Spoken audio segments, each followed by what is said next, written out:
तमिलनाडु के नए मुख्यमंत्री थलपति विजय अब पूरी तरह से मुख्यमंत्री पद की शपथ ले चुके हैं। अब वो बड़े बड़े फैसले जनता के लिए ले रहे हैं। जनता ने उनको खूब प्यार, खूब समर्थन दिया। पहली बार में 108 सीटें जिताकर उनको राज्य का मुख्यमंत्री तक बनाया। अब बारी थलपति विजय की है कि वो अपने जनता को क्या लौटाते हैं। थलपति विजय ने तमिलनाडु की जनता से ढेर सारे वादे किए हैं और अब वो एक एक करके उनको पूरा करने की शुरुआत भी कर चुके हैं। थलपति विजय ने एक बड़ा आदेश दिया। उन्होंने अपने चुनावी वादे के मुताबिक राज्य में 717 यानी कि 717 शराब की दुकानों को बंद करने का आदेश दिया है। ये दुकानें धार्मिक स्थानों के साथ स्कूलों और बस स्टैंड के पास में स्थित है। सीएम विजय ने इन्हें बंद करने के लिए कहा है। टीवी के चीफ 10 मई को राज्य के सीएम बने, तब से वो 3 बड़े फैसले अब तक ले चुके हैं। पहला सबसे बड़ा प्रहार उन्होंने महंगाई पर किया और तमिलनाडु के हर घर को 200 यूनिट मुफ्त बिजली, जैसा कि उन्होंने अपने घोषणा पत्र में कहा था, वैसा उन्हें करने का आदेश दे दिया। दूसरा उन्होंने प्रहार अपराधियों पर किया। राज्य को ड्रग्स फ्री बनाने के लिए उन्होंने एक special anti drug task force का गठन किया। और तीसरा, महिलाओं की सुरक्षा के लिए मैदान में सिंगापेन यानी कि महिला सुरक्षा बल को तैनात करना। ये 3 बड़े फैसले अब तक थलपति ले चुके हैं अपनी जनता के लिए। लेकिन ये टास्क अभी कम नहीं हुआ है। थलपति विजय ने अपनी आवाम से, अपनी जनता से कई बड़े फैसले उन्होंने किए हैं।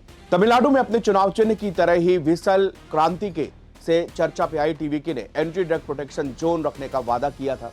इसी वादे के मुताबिक मुख्यमंत्री ने राज्य में धार्मिक स्थलों, स्कूलों और बस अड्डों के पास 500 मीटर से कम दूरी पर स्थित दुकानों को बंद करने का आदेश दिया। टीवीके को तमिलनाडु में 108 सीटों पर जीत मिली। टीवीके ने छोटी पार्टियों के सहयोग से राज्य में सरकार बनाई है। इसमें कांग्रेस, सीपीआई, सीपीआईएम, बीसीके और आईयूएमएल शामिल है। थलपति विजय 2 सीटों से चुनाव जीते हैं। आदेश में बताया गया है कि कुल 717 शराब की दुकानें तत्काल बंद करने का आदेश दे दिया गया है। ये दुकानें 500 मीटर की दूरी के नियम का उल्लंघन करती है। इनमें से 276 दुकानें धार्मिक स्थलों के नजदीक है, जबकि 186 शैक्षणिक संस्थानों के पास में मौजूद है। बाकी 255 दुकानें राज्य में बस स्टैंड के नजदीक है। सीएम विजय को 13 मई को विधानसभा में बहुमत सिद्ध करना है। तमिलनाडु के राज्यपाल ने उन्हें 10 मई को जब शपथ के लिए आमंत्रित किया था, तब वो फ्लोर टेस्ट की तारीख तय कर दी थी। हालांकि विजय के नेतृत्व में पहली बार विधानसभा चुनाव लड़ रही टीवीके पार्टी की 234 सदस्यीय विधानसभा में 108 सीटें जीतकर सबसे बड़ी पार्टी बनी। हालांकि पार्टी बहुमत के लिए आवश्यक 118 सीटों के मैजिकल फिगर से पीछे रह गई। इसी कारण विजय को सरकार बनाने के लिए कांग्रेस और अन्य समान विचारधारा वाली पार्टियों का समर्थन मांगना पड़ा। डीएमके के नेतृत्व वाले धर्मनिरपेक्ष प्रगतिशील गठबंधन एमसीपी के तहत 28 सीटों पर चुनाव लड़ने वाली कांग्रेस को केवल 5 सीटें ही मिल सकी। सीटों की कम संख्या के बावजूद पार्टी के केंद्रीय नेतृत्व ने नई दिल्ली में अखिल भारतीय कांग्रेस कमेटी यानी कि एआईसीसी के नेतृत्व द्वारा आयोजित कई विचार विमर्शों के बाद टीवीके को समर्थन देने का फैसला किया। कहानी यही खत्म नहीं होती।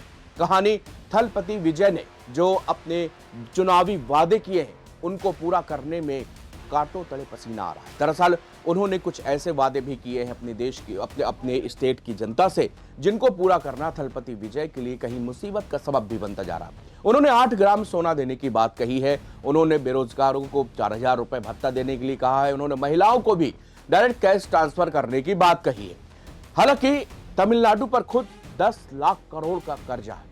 अब ऐसी हालात में जब प्रदेश का बजट इतना ज्यादा कर्जे में जा रहा हो, तो उस प्रदेश में इस तरह की योजनाएं कैसे लागू की जा सकती हैं, इसमें कई अलग अलग लोग अलग अलग तरह के विचार विमर्श रख रहे हैं। हालांकि विजय के लिए अपने चुनावी वादे पूरे करना और अपनी इमेज अपने प्रदेश की जनता के लिए बनाना, ये बहुत बड़ी बात है। और यहाँ पर देखना होगा कि विजय किस तरह से अपने इन चुनावी वादों को पूरा करते हैं।